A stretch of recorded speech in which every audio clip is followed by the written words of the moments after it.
बिस्मिल्लाहिर्रहमानिर्रहीम। अस्सलाम वालेकुम dear students, welcome to my YouTube channel. आज हम 10th क्लास की मैथमेटिक्स की एक्सरसाइज 1.1 के क्वेश्चन नंबर 2 और 3 के तमाम पार्ट सॉल्व करेंगे। इससे पहले प्रीवियस लेक्चर में हमने इस एक्सरसाइज के क्वेश्चन नंबर 1 के ये तमाम पार्ट सॉल्व किए हैं। अगर आप इसके रिलेटेड भी लेक्चर लेना चाहते हैं तो मैंने लिंक डिस्क्रिप्शन में दे दिया है, आप इनको भी अंडरस्टैंड कर सकते हैं। तो दूसरे क्वेश्चन की पहली जुज़ की तरफ चलते हैं। दूसरे क्वेश्चन में हमें कहा गया है अयोटा की शक्ल में लिखें। ये जो हमें यहाँ पर जुज़ दी गई है इसके अंदर अयोटा नहीं है, हमने यहाँ पर अयोटा लेकर आना है। इस क्वेश्चन को हमने अयोटा की शक्ल में रिप्रेजेंट करना है। तो आप एक बात याद रखें कि अयोटा जो है इसकी कीमत होती है -1 का जज़र। अगर आप ये वाली कीमत याद रख लें तो यहाँ से फिर हमें अयोटा लाना आसान हो जाएगा। देखिए अयोटा जो है वो जज़र के नीचे आ रहा है और उसकी कीमत है -1। तो इसका मतलब ये हुआ कि जहाँ पर जज़र होगा हमें वहीं से अयोटा लाना है, यहाँ से अयोटा नहीं ला सकते। तो इस क्वेश्चन के जितने भी पार्ट्स होंगे वो हम जज़र के नीचे वाली रकम को सॉल्व करेंगे। ये जो रकम है ये उसी तरह नीचे आ जाएगी हर पार्ट के अंदर। 2 उसी तरह। अब ये नफ़ी 4 है तो इस नफ़ी 4 को हम तोड़ कर लिख सकते हैं। हम अगर नफ़ी 4 को अगर लिखें कि 4 ज़रब नफ़ी 1, मैं नफ़ी 1 यहाँ पर इसलिए लाना चाहता हूँ क्योंकि नफ़ी 1 जो है उसका जज़र वो अयोटा के बराबर है। तो 4 को जब हम नफ़ी 1 के साथ ज़रब करेंगे तो दोबारा नफ़ी 4 ही रहेगा।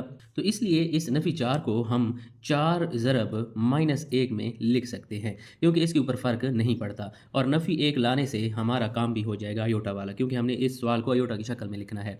तो यहाँ से आप देखें ये जो 4 का जज़र है, अगर आप 4 का जज़र लें तो ये 2 के बराबर होता है और -1 का जो जज़र है वो अयोटा की इक्वल है। तो यही हमारे पास इसका आंसर होगा क्योंकि इस क्वेश्चन को हमने अयोटा की शक्ल में ज़ाहिर कर दिया है। आपने क्या करना है, जो भी यहाँ पर हिस्सा होगा उसको नफ़ी 1 के साथ ज़रब कर देना है और ये इस हिस्से का जज़र आ जाएगा। 4 का जज़र लिया 2 आ गया और -1 का जज़र अयोटा के बराबर है। या अगर आप मज़ीद डिटेल में जाना चाहते हैं तो आप इसको इस तरह से भी हल कर सकते हैं कि 2 जमा 4 का जज़र अलग कर लें और ज़रब करके -1 का जज़र अलग लिख लें, क्योंकि ये जज़र की प्रॉपर्टी है, जज़र की खुसूसियत है कि अगर 2 हिस्से एक ही जज़र के नीचे ज़रब हो रहे हों तो आप अलग-अलग जज़र के नीचे भी उनको ज़रब कर सकते हैं।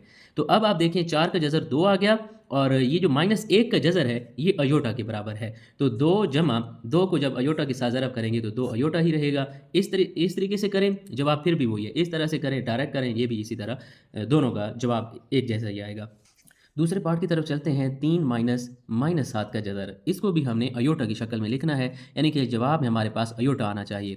तो पिछले क्वेश्चन की तरह इसको भी हम -1 के साथ ज़रब करके लिख देंगे। हम लिखेंगे 7 ज़रब -1। तो इस तरह लिख लिया। फिर मैंने आपको दूसरा तरीका बताया था कि आप इन दोनों हिस्सों के ऊपर अलग अलग जज़र ले सकते हो, यानी कि 7 के ऊपर जज़र अलग ले सकते हो और -1 के ऊपर जज़र अलग ले सकते हैं। ये जज़र की प्रॉपर्टी है।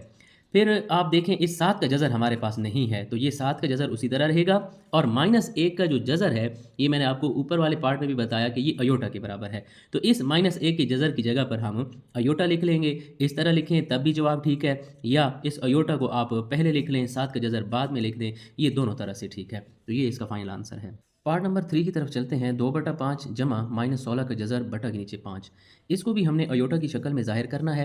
और मैंने आपको पहले भी बताया कि हमारे पास अयोटा सिर्फ वहीं से आ सकता है जहाँ पर जज़र की लामत होगी। तो बाकी जो हमारे पास रकमें होंगी हम उनको उसी तरह ही लिख देंगे। 2/5 उसी तरह। इस को अब हमने सिर्फ सॉल्व करना है।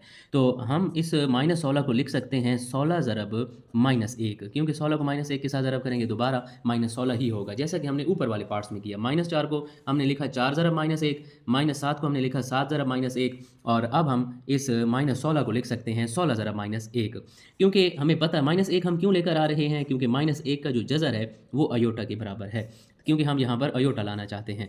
तो फिर इसको भी हम पिछले पार्ट्स की तरह सॉल्व कर सकते हैं कि एक जज़र के नीचे 2 हिस्से ज़रब हो रहे हैं। तो जज़र की खुसूसियत है कि इन दोनों हिस्सों को हम अलग अलग जज़र के नीचे भी ज़रब कर सकते हैं। 16 के ऊपर अलग जज़र ले सकते हैं, -1 के ऊपर हम अलग जज़र ले सकते हैं। तो 2/5 उसी तरह आ गया। फिर हम 16 का जज़र मालूम कर लेंगे। तो यहाँ पर हम लिखेंगे 16 का जज़र, तो आप देखें ये 4 के इक्वल है और ये जो -1 का जज़र है इसकी जगह पर हम अयोटा लिख लेंगे और बटा के नीचे 5 है और यही इसका फाइनल आंसर है। चौथी जुज़ की तरफ चलते हैं और ये क्वेश्चन नंबर 2 की आखिरी जुज़ है। यहाँ पर भी हमने अयोटा लाना है। तो आप अयोटा सिर्फ वहाँ पर ला सकते हैं जहाँ पर जज़र के नीचे माइनस होगा। तो पहले जज़र के अंदर माइनस नहीं है, यहाँ पर जज़र के अंदर माइनस है, तो हम यहाँ से अयोटा ला सकते हैं। तो इसी को फिर हम मुख्तसर करेंगे। इसको भी पिछले पार्ट्स की तरह हम लिखेंगे 3 ज़रब -1। इसको हम -1 में तोड़ कर लिखते हैं क्योंकि हमें पता है कि जो अयोटा है उसकी कीमत है -1 का जज़र।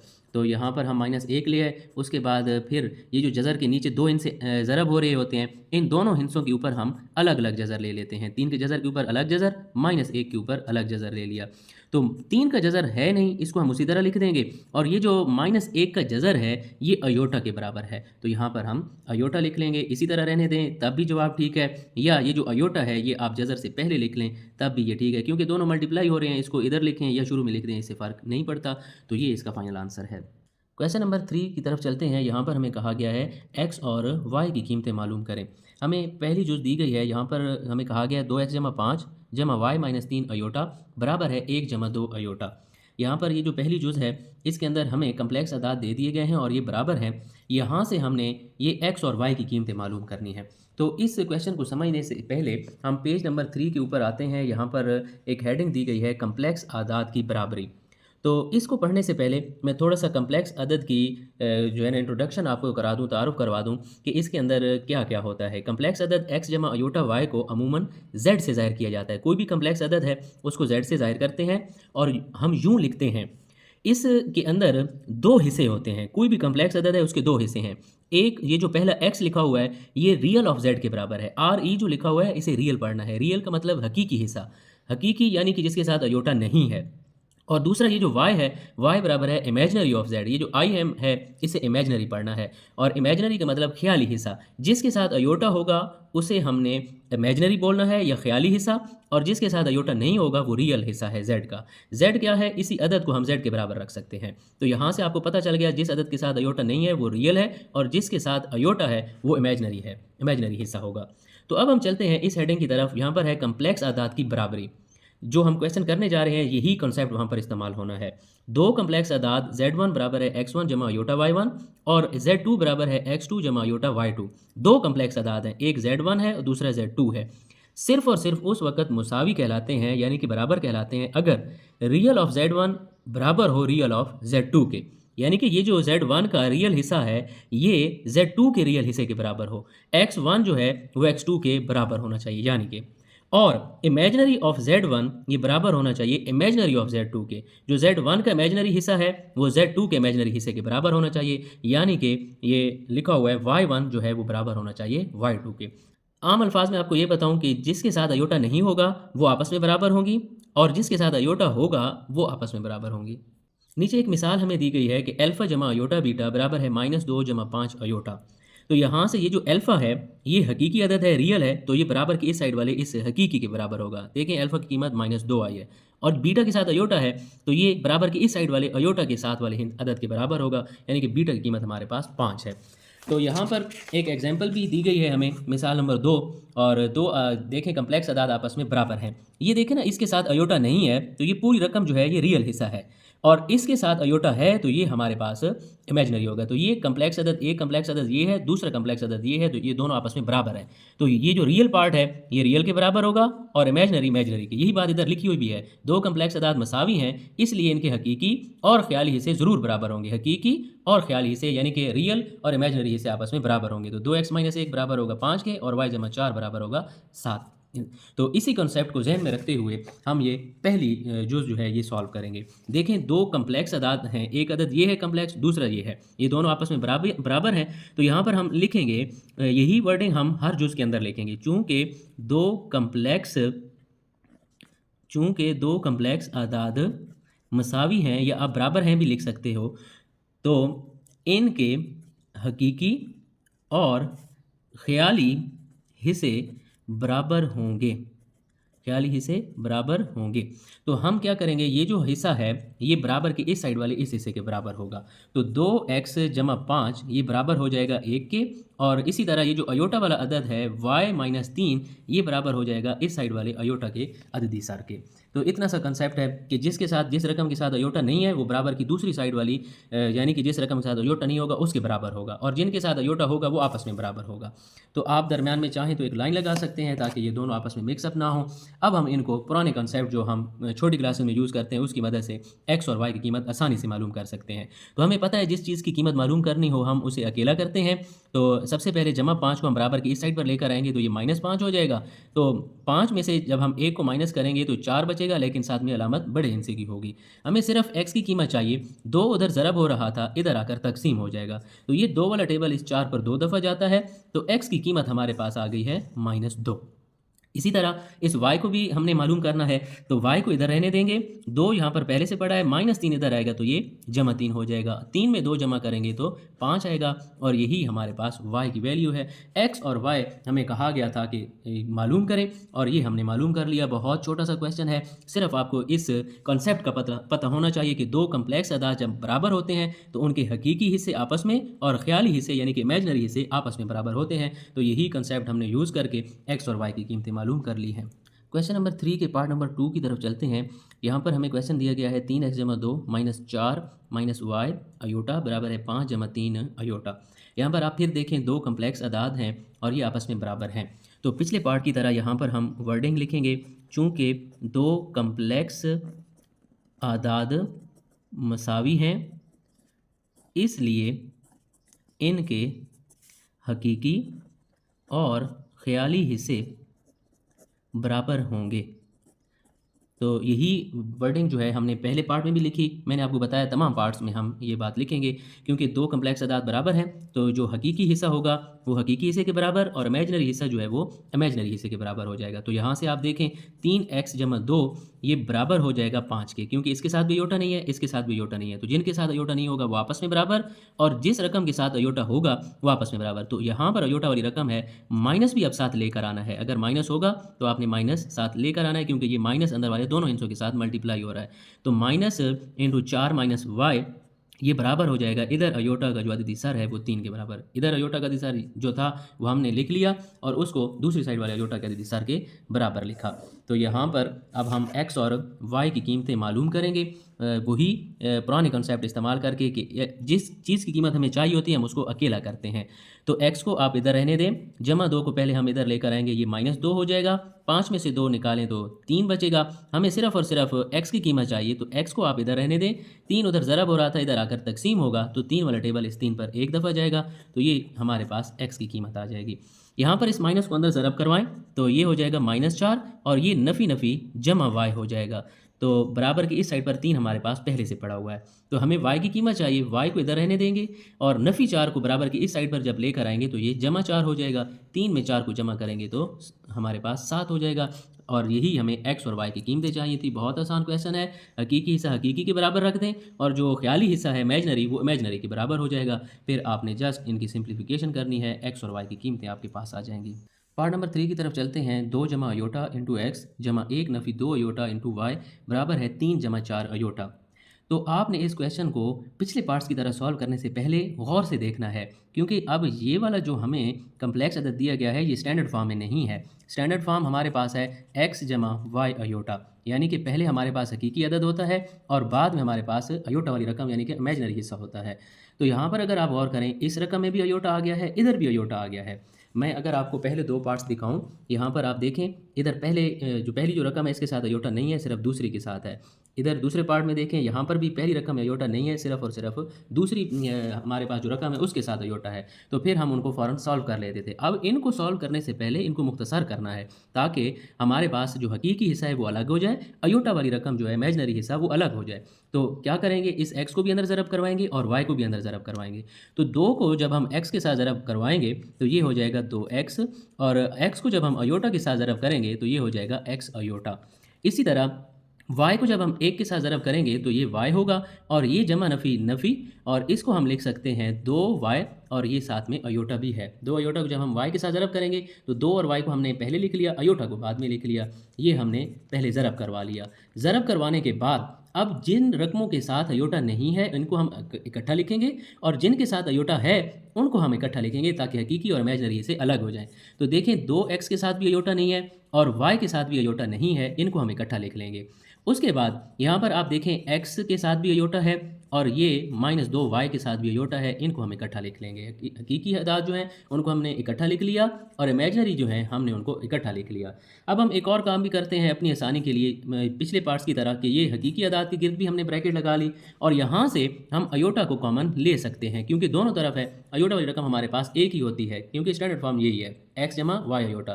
तो एक रकम हमने इसको बना लिया, दूसरा यहाँ से हम अयोटा को कॉमन लेंगे तो इधर हमारे पास x बचेगा और यहाँ पर हमारे पास -2y बचेगा क्योंकि अयोटा हमने बाहर कॉमन ले लिया है।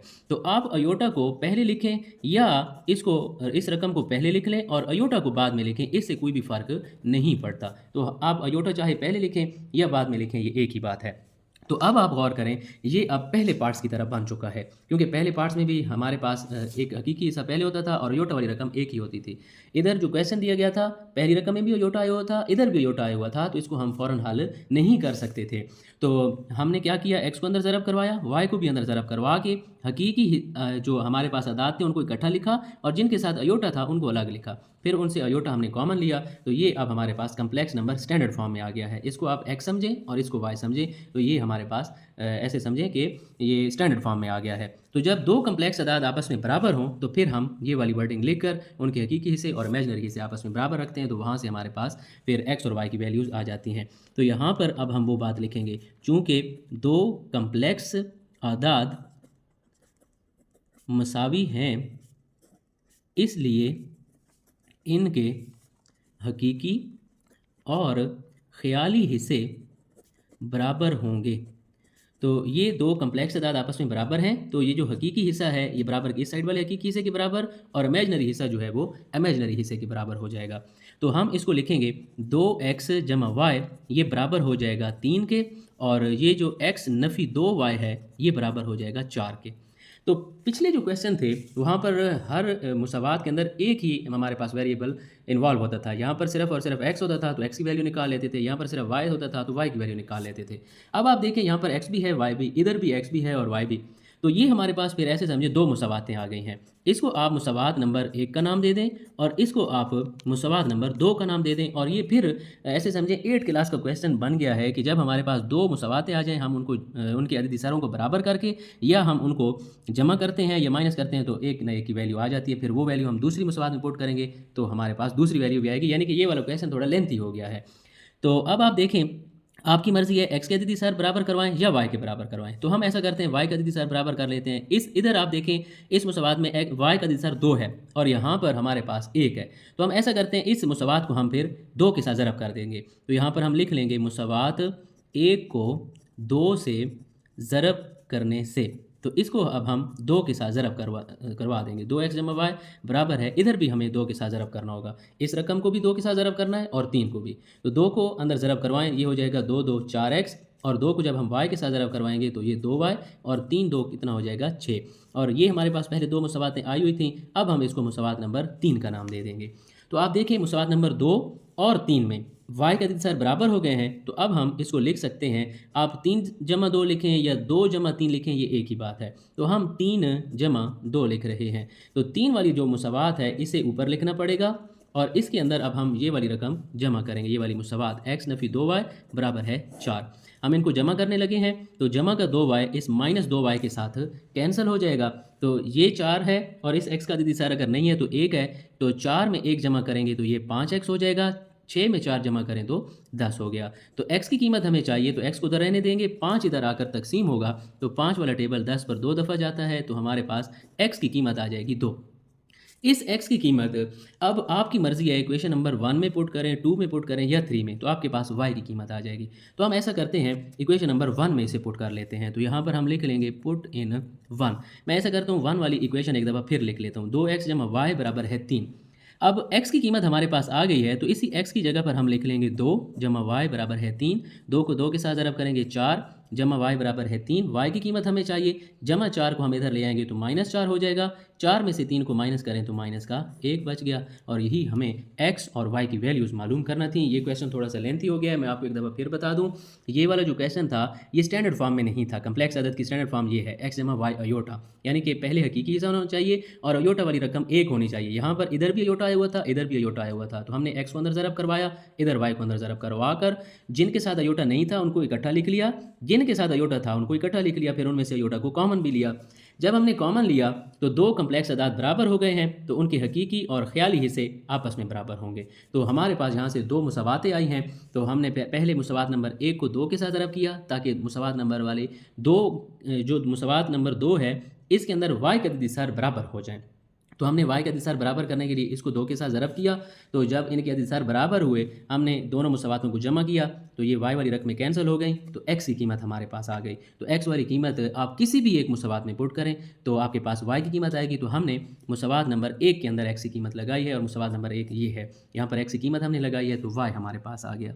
चौथे पार्ट की तरफ चलते हैं। 1 नफ़ी अयोटा इंटू एक्स जमा 2 जमा अयोटा इंटू वाई बराबर है 4 नफ़ी अयोटा। तो आप इस क्वेश्चन पर गौर करें, ये भी पार्ट नंबर 3 की तरह स्टैंडर्ड फॉर्म में नहीं है, और स्टैंडर्ड फॉर्म मैंने आपको बताई है वो है x जमा वाई अयोटा। कम्प्लेक्स नंबर की ये स्टैंडर्ड फॉर्म है, यानी कि पहले हमारे पास हकीकी हिस्सा हो और अयोटा वाली रकम एक ही होनी चाहिए। तो आप पहली रकम में देखें इधर भी अयोटा आया हुआ है, दूसरी रकम में भी अयोटा है, तो इस क्वेश्चन को भी हम पहले जो है ना मुख्तसर करेंगे, उसके बाद हम फिर इसको सॉल्व कर सकते हैं, डायरेक्ट इसको सॉल्व नहीं कर सकते। तो पिछले पार्ट की तरह ही है, x को हम अंदर ज़रब करवाएंगे, x जब 1 के साथ ज़रब होगा तो x ही रहेगा, और माइनस ये पहले से है x को अयोटा के साथ ज़रब करवाएंगे तो ये हमारे पास x अयोटा हो जाएगा। फिर इस y को अंदर ज़रब करवाएंगे तो ये हो जाएगा 2y, और y को जब अयोटा के साथ ज़रब किया तो ये y अयोटा हो जाएगा। पिछले क्वेश्चन में भी हमने सेम टू सेम इसी तरह किया था। फिर हमने ये जिनके साथ अयोटा नहीं था उनको इकट्ठा लिख लिया, x के साथ अयोटा नहीं है और 2y के साथ नहीं है, और फिर जिनके साथ अयोटा है उनको हम इकट्ठा लिख लेंगे। तो ये x के साथ अयोटा है ये वाली रकम, और y अयोटा, इन दोनों को हम इकट्ठा लिख लेंगे और ये वाली साइड उसी तरह चलती जाएगी। तो फिर हम इसको स्टैंडर्ड फॉर्म में लिखना चाहते हैं कि 1 अयोटा होना चाहिए, यहाँ पर फिर 2 अयोटा हैं, तो हम ऐसा करते हैं ये जो हकीकी हिस्सा है इसको अलग कर लेते हैं, और यहाँ से हम ऐसा करते हैं अयोटा को कॉमन ले लेते हैं। ये पहले से माइनस है यहाँ से यहाँ पर, और अयोटा यहाँ से हमने मुश्तरक ले लिया। अंदर देखें क्या बचेगा, यहाँ पर सिर्फ x बचेगा क्योंकि अयोटा बाहर गया। इस अलामत को लाजमी ज़रब करवाना है, ये जमा नफ़ी होगा, और यहाँ पर सिर्फ y बचेगा क्योंकि अयोटा बाहर मुश्तरक गया। मैंने आपको पहले भी बताया कि अयोटा यहाँ पर पहले लिखा रहने दें तब भी ठीक है, या अयोटा को इधर बाद में लिख लें तब भी ठीक है। तो अब आप देखें ये दो कम्प्लेक्स अदाद बराबर हैं। अब हम इनके ऊपर वो वाला कानून इस्तेमाल कर सकते हैं कि इनका ख्याली हिस्सा आपस में बराबर होगा, इमेजनरी आपस में, क्योंकि देखें ना कम्प्लेक्स अदद का यही हमारे पास स्टैंडर्ड फॉर्म है। इसको आप हकीकी हिस्सा समझें x, और इसको आप इमेजनरी हिस्सा समझें। तो फिर हम वही वर्डिंग लिखेंगे, चूँकि दो कम्प्लेक्स आदाद बराबर हैं इसलिए इनके हकीकी और ख़याली हिस्से बराबर होंगे। तो अब चूंकि ये दोनों आपस में बराबर हैं तो ये जो हकीकी हिस्सा है ये बराबर की इस साइड वाले हकीकी हिस्से के बराबर, और जो इमेजनरी हिस्सा है वो इमेजनरी हिस्से के बराबर होगा। तो हम लिखेंगे x जमा 2y ये बराबर हो जाएगा 4 के, और इसी तरह इस अयोटा का अददिसार अब है माइनस आ रहा है तो हम माइनस भी साथ लेकर आएंगे, पहले भी एक पार्ट में हमने इसी तरह किया है। तो माइनस इंटू एक्स नफ़ी वाई ये इस अयोटा का अददिसार हो गया, यानी कि इमेजनरी हिस्सा, और इस अयोटा का अददिसार अगर नहीं है माइनस है तो माइनस भी लिखेंगे, और अगर अददिसार नहीं है तो 1 होगा। तो अब आप यहाँ पर गौर करें, ये माइनस जो है इस माइनस के साथ हम कैंसिल करवा देंगे, x माइनस वाई बच जाएगा सिर्फ, और इधर 1 होगा। यहाँ पर फिर दोनों वेरिएबल आ रहे हैं तो हम ऐसा करते हैं, हम इसको इक्वेशन नंबर 1 का नाम दे देते हैं और इसको इक्वेशन नंबर 2 का नाम दे देते हैं, और फिर अब हम इनको जमा या माइनस करेंगे ताकि हमारे पास इनकी वैल्यूज आ जाएँ। यहाँ पर अब y का अददिसार बराबर करने की ज़रूरत नहीं है क्योंकि x के अददिसार पहले से ही बराबर हैं, तो अब हम यहीं पर इनको माइनस कर देंगे। माइनस हम इसलिए कर रहे हैं क्योंकि इसका जो साइन है वो भी जमा का है और इस x का भी जो अलामत है वो जमा की है, तो हम माइनस इसलिए कर रहे हैं ताकि इनकी जो अलामतें हैं वो तब्दील हो जाएँ और ये कट जाएँ ताकि हमारे पास जवाब आ जाए। तो x जमा 2y बराबर है 4, ये एक वाली मुसावात हमने ऊपर लिख ली, 2 वाली मुसावात जो है इसमें से हमने माइनस करनी है, यानी कि x नफ़ी y बराबर है 1। इसको हमने नफ़ी करना है, तो याद रखें जब नफ़ी करते हैं तो जो नीचे वाली रकम होती है उसकी अलामतें तब्दील करते हैं। तो इस x के अगर अलामत नहीं है तो जमा है तो ये नफ़ी हो जाएगी, ये अलामत नफ़ी की है तो ये जमा हो जाएगी, इसकी अलामत जमा है तो ये भी नफ़ी हो जाएगा। तो अब आप देखें ये जमा का x है ये नफ़ी का x है, ये आपस में कैंसल, ये दोनों अलामतें एक जैसी हैं तो हम इन के अदद इसार को जमा कर लेंगे। इसका अदद इसार 2, इसका अदद इसार अगर नहीं है तो 1 है, तो 2 में 1 जमा करें तो 3y हो गया। यहाँ पर 4 में से 1 को अब हम माइनस करेंगे क्योंकि इसकी अलामत चेंज हो गई है, तो 4 में से 1 निकालें तो हमारे पास 3 बचता है। तो y की कीमत हम यहाँ से मालूम कर लेंगे। 3 उधर ज़रब हो रहा था, इधर आकर तकसीम, 3 वाला टेबल 3 पर एक दफ़ा जाता है, तो ये y की कीमत हमारे पास आ गई। अब इस y की कीमत किसी भी एक मुसव्वात में हम पुट करें तो हमारे पास x की कीमत भी आ जाएगी। तो अब हम ऐसा करते हैं कि y की कीमत 2 में पुट कर लेते हैं। तो यहाँ पर हम लिख लेंगे पुट इन 2। तो 2 वाली जो मुसव्वात है वो एक दफ़ा मैं यहाँ पर फिर लिख लेता हूँ, x नफ़ी y बराबर है 1। तो हमें यहाँ पर y की कीमत मिल चुकी है, तो y की जगह पर हम 1 लिख देंगे। हमें x की कीमत अब चाहिए, तो x को अकेला करेंगे, ये जो नफ़ी 1 है इधर आकर जमा 1 हो जाएगा। 1 में 1 जमा करें तो ये हमारे पास x की कीमत आ जाएगी 2, और यही x और y की कीमतें हमने मालूम करनी थी। तो ये बिल्कुल तीसरे पार्ट की तरह है। यहाँ पर ये स्टैंडर्ड फॉर्म में नहीं था कम्प्लेक्स अदद, तो x को भी अंदर ज़रब करवा दें, y को भी अंदर ज़रब। तो जस्ट ज़रब करवाने के बाद आप हकीकी हिस्से अलग कर लें और जिनके साथ अयोटा है उनको अलग कर लें, और उनमें से अयोटा जब आप कॉमन लोगे तो ये स्टैंडर्ड फॉर्म में आ जाएगा। जैसे ही स्टैंडर्ड फॉर्म में आएगा तो आपने हकीकी हिस्से को हकीकी हिस्से के बराबर और इमेजनरी को इमेजनरी के बराबर रखना है। वहाँ से 2 मुसव्वातें आएंगी, उनको आप माइनस करोगे तो y की कीमत आएगी, और y की कीमत हमने इक्वेशन नंबर 2 में पुट की है तो x की वैल्यू भी आ गई। पार्ट नंबर 5 की तरफ चलते हैं, और ये तीसरे क्वेश्चन की आखिरी जुज़ है। यहाँ पर अगर आप गौर करें तो ये वाला क्वेश्चन पहले 2 पार्ट्स की तरह है, क्योंकि यहाँ पर सिर्फ और सिर्फ एक अयोटा वाली रकम है और हकीकी अदद भी हमारे पास अलग है। तो यानी कि ये बहुत आसान तरीन क्वेश्चन है, पहले 2 पार्ट्स की तरह है। तो ये 2 कम्प्लेक्स अदाद आपस में बराबर है, तो यही बात हम यहाँ पर लिख देंगे। चूँकि 2 कम्प्लेक्स आदाद मसावी हैं, इसलिए इनके हकीकी और ख़याली हिस्से बराबर होंगे।